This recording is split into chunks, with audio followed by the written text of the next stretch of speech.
ಆಸೆ ಎಂಬುದು ಅರಸರಿಗಲ್ಲದೆ ಶಿವಭಕ್ತರಿಗುಂಟಯ್ಯ, ರೋಷಿ ಎಂಬುದು ಯಮದೂತರಿಗಲ್ಲದೆ ಅಜಾತರಿಗುಂಟಯ್ಯ.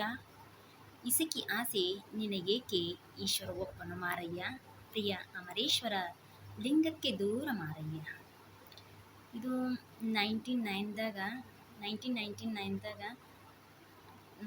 ತರಗತಿಯಲ್ಲಿ ಇದು ಕನ್ನಡ ಬುಕ್ಕಿನಲ್ಲಿ ಒಂದು ಪದ್ಯನೋ ಇನ್ನು ಬಸವಣ್ಣರ ವಚನನೋ ಐತ್ರಿ. ಇದನ್ನು ತುಂಬ ಚೆನ್ನಾಗಿ ಯಾವಾಗ ಓದಿದೆ ಅಂದ್ರೆ ಹಿಂಗೆ ಈಗಲೂ ನೆನಪದ. ನಾ ಈಗಲೂ ಇದು ಅಂತ ಇರ್ತೀವಿ, ಚಂದ ಅನ್ನಿಸ್ತು. ಏನೋ ಒಂದು ಮನಸ್ಸಿನಾಗ ಏನೋ ಅಹಂಕಾರ ಏನೋ ಬಂದ್ರೆ ಇದು ಅಂತೀನಿ ಚಂದ. ಆಸೆ ಎಂಬುದು ಅರಸರಿಗಲ್ಲದೆ ಶಿವಭಕ್ತರಿಗುಂಟಯ್ಯ ಅಂದ್ರೆ ಆಸೆ ಶಿವಭಕ್ತರಿಗಿರಲ್ಲ, ನಮಗಿರ್ತದೆ, ಅರಸರಿಗಿರ್ತದೆ. ಅಂದ್ರೆ ಆ ಥರ ಶಿವಭಕ್ತರಪ್ಪಲೆ ಒಳ್ಳೇದು ಆಸೆ ಪಡ್ರಿ, ಕೆಟ್ಟದ್ದು ಬೇಡ.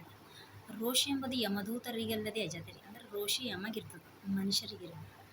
ರೋಷ, ಅಹಂಕಾರ, ಸಿಟ್ಟು, ಒಬ್ಬರ ಮೇಲೆ ಇದಾಗೋದು ಇದೆಲ್ಲ ಬೇಡ. ಚಂದ ಒಳ್ಳೆ ಮನಸ್ಸಿಕೊಂಡು ಜೀವನ ಮಾಡಿರಿ, ಚಂದ ಆಸೆ ಪಡ್ರಿ, ಒಳ್ಳೆಯದು.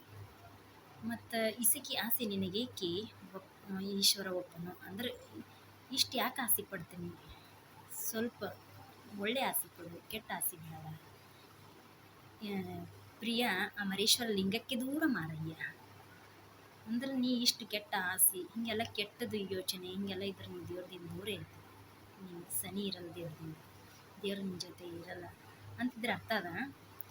ನಂಗೆ ತಿಳಿದ ಮಟ್ಟಿಗೆ ಇಷ್ಟು ಅಂದ್ರೆ ಅರ್ಥ ಮಾಡಿ ಅಂದ್ರೆ ನೀವು ಮುಂದೆ ಹೇಳ್ಕೊಬೇಕು ಅನಿಸ್ತಾ ಅಂದ್ಕೊಂಡೆ. ಇನ್ನೂ ಒಂಥರ ಇದ್ರಾಗ ತೋಲ್ ಅರ್ಥ ಅದ, ಚಂದ ಅದ.